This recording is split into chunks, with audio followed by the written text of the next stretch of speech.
And just It's already on. If you could just make sure. Hi guys. Can everyone hear me? Yes. Thank you guys all for coming. Oh, it means a lot to both Greg and I that everyone is here. And I really would like to thank my cousin. If you guys, I might cry a little bit because I do this. It's emotional. But I want to thank Diana and Patrick, whose home it is, for opening up to us. I moved to LA 5 years ago, and I moved into this house, and I slept on the couch, and I slept on my guest bedroom, and I got a job, and they had a full house, they had 2 little kids, and they made me a part of their family, and they took care of me, and I'll never forget that. So, what? Oh, did everyone hear what I just said? So thank you for that, Patrick and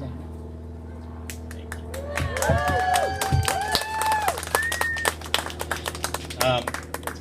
Michael and I wanted to take a moment before we serve dinner to again welcome everybody and just offer a few reflections. It's really something to stand up here with Michael to my left and Pat's garden yeti to my right, and to look out over our closest friends and family, all in one place. Michael and I woke up early this morning and turned towards each other, full of anticipation and nerves. And Michael looked at me and said excitedly, "I've literally been waiting for this day my entire life." And I nodded knowingly in agreement. He said, "I just can't believe it," he said. "I get to wear a real Tom Brown jacket." So thank you all for following the dress code. I also want to thank Diana and Pat for hosting us tonight at their beautiful home. On our very first date, Michael told me about his super fun cousins who are like his siblings that live in LA, with their sweet sons, Riley and Taylor. I knew things were getting serious when Michael brought me to dinner with Pat and Diana at the Sunset Marquee. And more serious still when he let me meet these impressionable boys. From the instant I met them, Diana and Pat have made me feel like family, and I in turn love them and Riley and Taylor as my own family.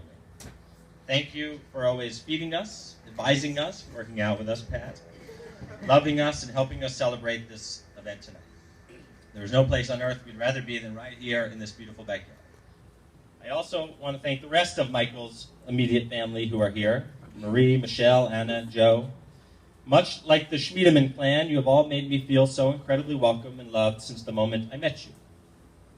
As a Jew from New York, I feel right at home in this family of, shall we say, lively Cubans from Miami. It was clear to me from the moment I met you that none of you do anything halfway. When you fight hard, but more importantly, when you love hard, and you approach every aspect of your lives with energy, enthusiasm, and passion. Thank you collectively for everything you all have done to raise this incredibly kind, curious, passionate, and loving human being. And finally, thank you to my family, my parents, my sister, my brothers and sisters-in-law, and of course my 9 nephews and nieces, most of whom are here tonight.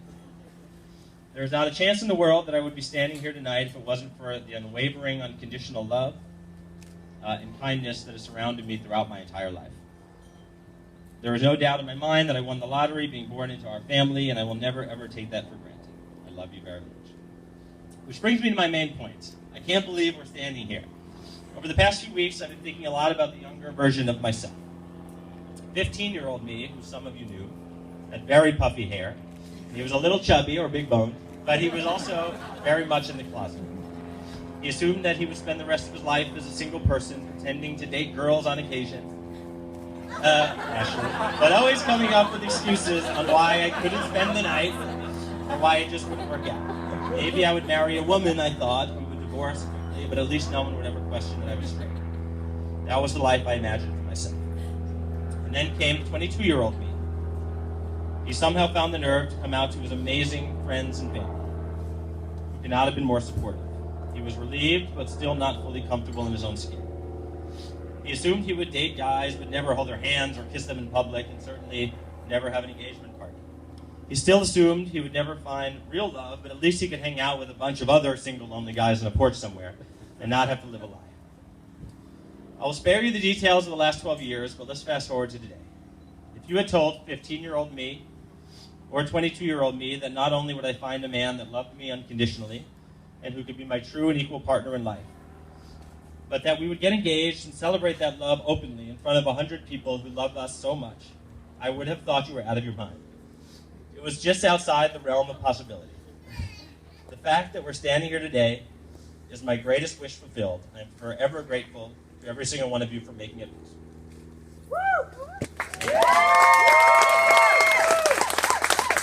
Which leads me to my final point. We sent out invitations to our engagement party a month or so ago and figured that some of our LA friends might show up.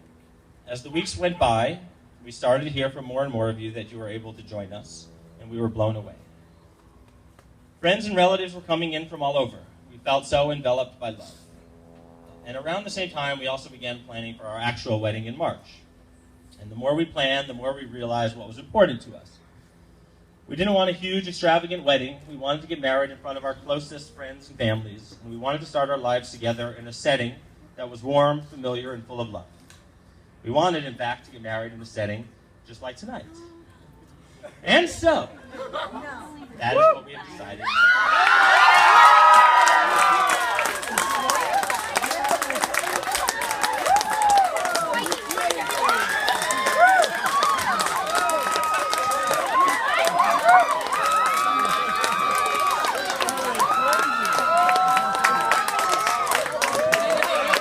Michael and I welcome each and every one of you to our wedding.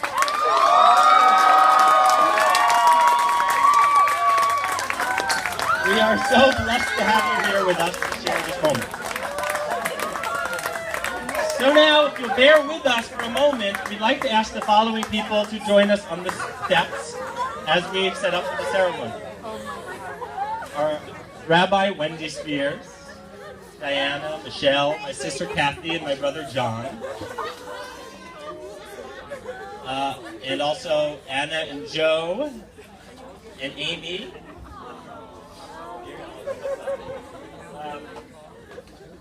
And then we should have some seats for our family. My mother,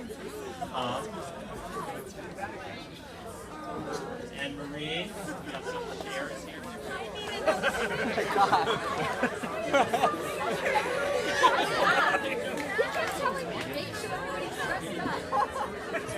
For you and Anna and my dad and my mom, sit here.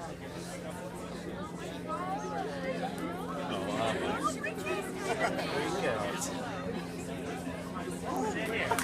Great.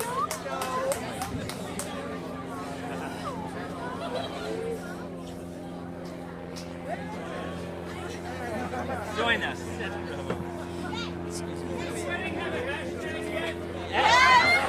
It does. June Rooms.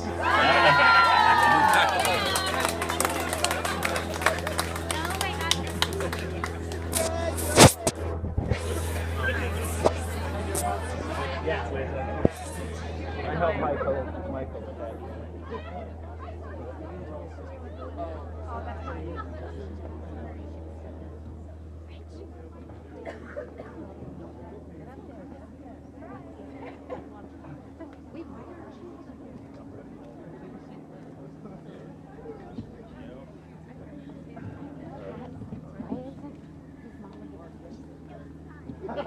It's very, well, I don't know. Oh, you have to be Chinese. I have no idea what the rules are.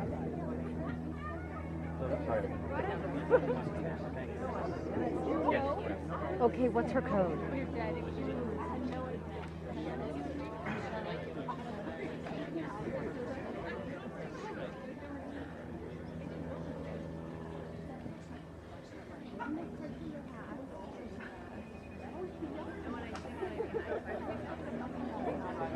Yeah, folks should fill in, just fill in seats. Great.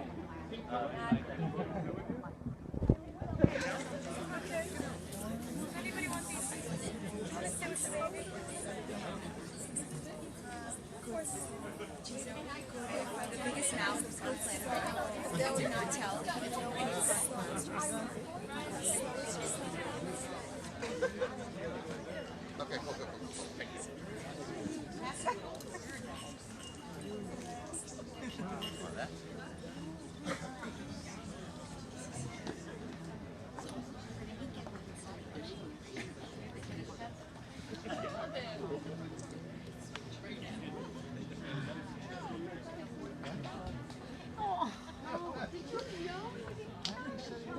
tell anybody. Her daughter doesn't even want to speak to me ever again. I am the biggest mouth in the world, and I kept it shut. You knew. Yeah, no, she knew.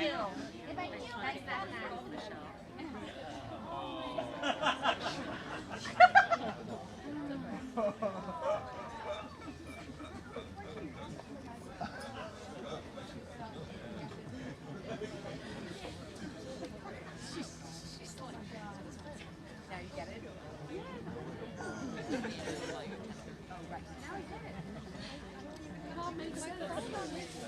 This is Michelle.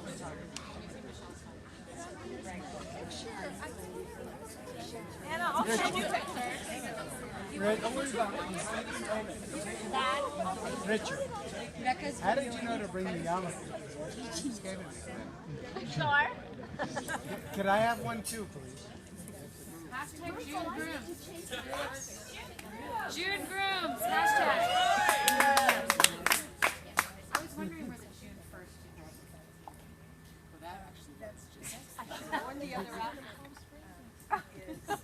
The dressier outfit. The dressier outfit, Brett. Did you know Brett? No, I had no idea. Can we go change? You know what, you could. I was Going around here. I had it all figured out.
I'm Rabbi Wendy Spears, and it is my great honor and joy to be here with all of you to bless Greg and Michael as they officially begin their life path together and becoming a family. They're going to need your support, and this is the beginning of inviting you to be with them. So in order to be with them, I would like everyone to put away their phones. And please turn your phones to silent. See, here's a photographer. Look, there she is. Yay! You'll be able to get photos afterward. The idea is to be present in the moment. And if you're looking at your camera, you're not looking at Greg and Michael. You're being future-oriented. The photographer will make the photos available to you. So please put away your cameras so that you can be with us in this moment of great joy and celebration as Michael and Greg connect their lives together. And they invite you to share with them in that life, to come into their home, to share good food and good conversation at their table, to offer your blessings to them for even greater joy. Because it is a Jewish way of doing and being a mitzvah to rejoice grooms on the day of their wedding, so that they should feel the joy that they have with each other overflowing, flowing from them to you and from you to them. And so we invite the presence of the Eternal One to be with us this evening, to bless Michael and Greg with grace and compassion and joy and love. Baruchot haba'ot tachat kanfei hashechina, Baruchim haba'im tachat kanfei hashechina. May you be blessed, beneath the wings of Shekhinah. Be blessed with love, be blessed with peace. May you be blessed beneath the wings of Shekhinah. Be blessed with love, be blessed with peace. We all say together, Amen. And so the Shekhinah is that indwelling presence of the Eternal One, the force that connects us to each other as loved ones, as family, as friends. The love that we have inside of us when we are able to reach out to one another, when we witness two people who are joining their lives together to walk life's path, to be a family. We experience great joy as a community. And it is said that the Eternal One sings and dances in the light when two people become a family. And so, because we are all created in the eternal image, we are singing and dancing in your light this evening. And we hope that some of that light rubs off on all of us to take home as a precious gift. So when everyone here wants to hug you and to kiss you, it's to share in your light and be inspired by the love and commitment that you have found with one another. And part of the sharing of your home is to say what you're all about. And your aunt and uncle are going to share with us the vision for your life, this time that you've spent to really be clear about who you are.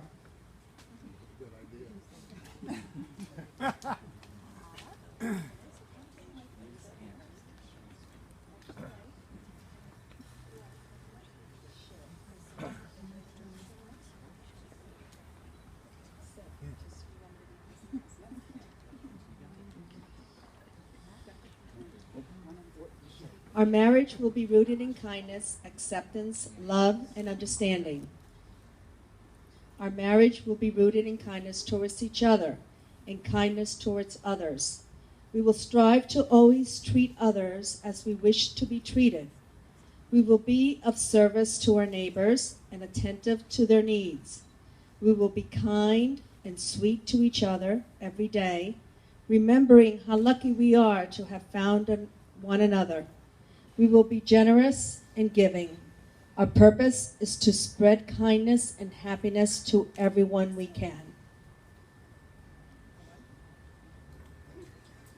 Our marriage will be rooted in acceptance. Acceptance in knowing that everything is exactly the way it is supposed to be, that we are taken care of and safe with one another.